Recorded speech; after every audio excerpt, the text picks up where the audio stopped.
Very good. I didn't say anything about the WHO. Did you guys have anything urgent you wanted to add on this? Well, actually, Del Bigtree was talking about it in his latest show, and what he did say was, yes, the treaty hasn't passed for now, but the IHR amendments have, which are also quite a scary little thing. And I think it was Rogoski is the name of the guy who was going through it quite well. He also said there's a section in there called I think it's section 61 from memory, which does have an opt-out for the countries, but there is a time limit on it. So I think we should all get busy writing to our MPs and senators. So rather than listening to Mark Butler.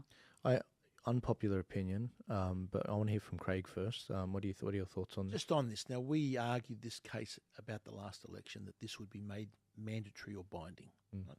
So, no, you're all cranks, you're all crazy, you're all conspiracy theorists. Mark Butler, as Australia's health minister, gave a speech before the WHO and said binding treaty. He used the word binding. Now, it may not be technically legally binding in a sense, right? But what will happen, the World Health Organization will make these orders and the government will say, oh, we've got to do it, this is binding on us, So they will tell up front, they'll make the story when they're pressed that, oh, no, it's not binding. They make the comments that it is binding. And I said, when push comes to shove, right, they'll just adopt what the World Health Organization says. So, we have to do this because we've signed the treaty. Yeah. And they don't have a great track record of pandemic response, do they? I mean, it was They just... got everything wrong. They got everything wrong, and they're run by one guy, Tadros, and I'm sorry, And the Gates, arbiter... and Bill Gates. Well, yeah, that too. Yeah. He's a lovely person, and I do not have any suicidal thoughts either.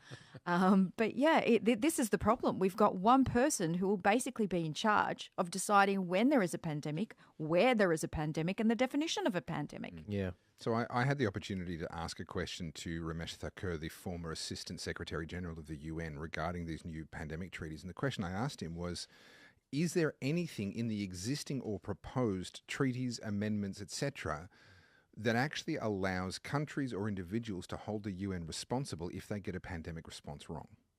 And the answer, of course, is a resounding no. There is no accountability mechanism. There is it adds such a distance between the ordinary people who have to obey what they're told and the people making those decisions that at the moment, when it's the federal government or the state government, accountability is extremely difficult.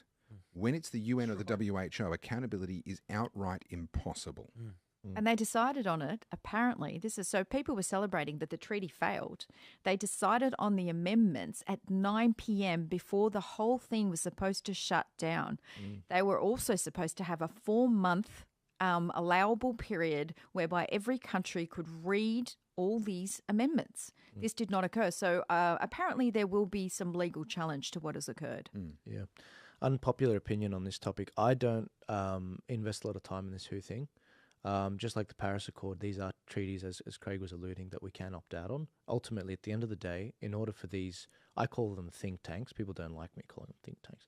But in order for them to implement anything, they still need Aussie politicians to do it. To pass legislation here. And the last time I checked, unlike America, we do control our borders with regards to we don't have illegal immigration. We have a legal immigration problem, which we can fix with better politicians. But most importantly, we still have our vote. The referendum proved that 60 to 70% of people voting against the policy. We've got mandatory voting. There's a lot going for Australia, and at the end of the day, they still need our politicians that we still vote in order to do that. It's on us to apply ourselves politically. If these things get up, you will not see me hang up the coat the next day. You'll see me being like, all right, guys, I'll see you on Monday. I've already put together a plan of how we're going to move forward. At the end of the day, we can flip them the bird.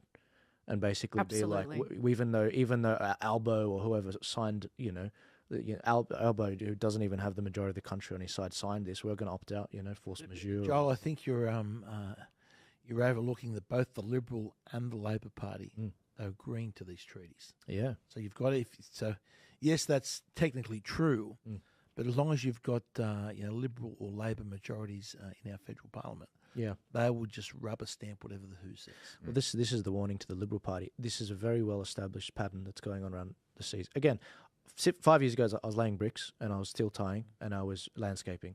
I didn't know about this if it wasn't for watching Trump and watching Nigel and New Zealand and Canada. What we're seeing right now is a complete realignment of politics. We're seeing, Pierre Poilievre in Canada. He is now. They have a way to actually have a new leader. The membership vote for their Conservative Party leader. He is set to take the government at the next election there in Canada. Then you've got New Zealand. They've got a major party that's their Liberal Party, Conservative Party, that has some steel in their spine now because they've got people like Winston Peters and others in that couple freedom parties, Libertarian Party, making that coalition up. The Deputy Prime Minister is Winston Peters. In the US, where I believe if it's a fair election, again, our vote's better than the Americans. If it's a fair election, Donald Trump's completely taken over the Conservative Party. Completely. The MAGA movement's thrown out the rhinos. And he's looking to be the leader of the free world at the end of the year, November 5th. And in the UK, Nigel Farage has a 5-year plan now. He's committed to running on the 4th of July. He says, we're going to be the second largest party. We won't be the ones that, I won't be the Prime Minister, but I'm committing to 5 years, this election and the next one, so that we can take back control of our country, execute Brexit in the right way. And he's realistic about this. And I totally think he's going to do it. Now, Peter Dutton, you can be that guy, or we can F around for a few more elections, and eventually it'll be forced out of your hands by the likes of Craig Kelly and others in these minor parties. And that's brings us to a nice, neat close to the show.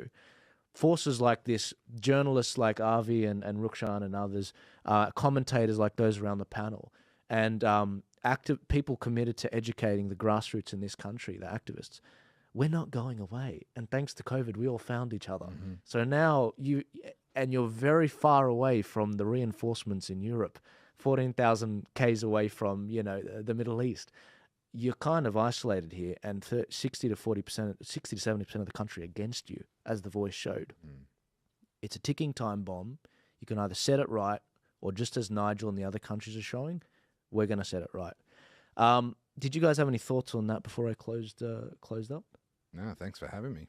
I think it's been a good discussion. I hope you get great. a lot of good feedback, Joel. Yeah. No, my pleasure. No, you too, Nat. Fantastic Absolutely. start for a first show. Congratulations, Joel. Absolutely. Look, I'm looking forward to having you guys back. I hopefully have Graham Hood and John Larder and one other next week and in the coming weeks.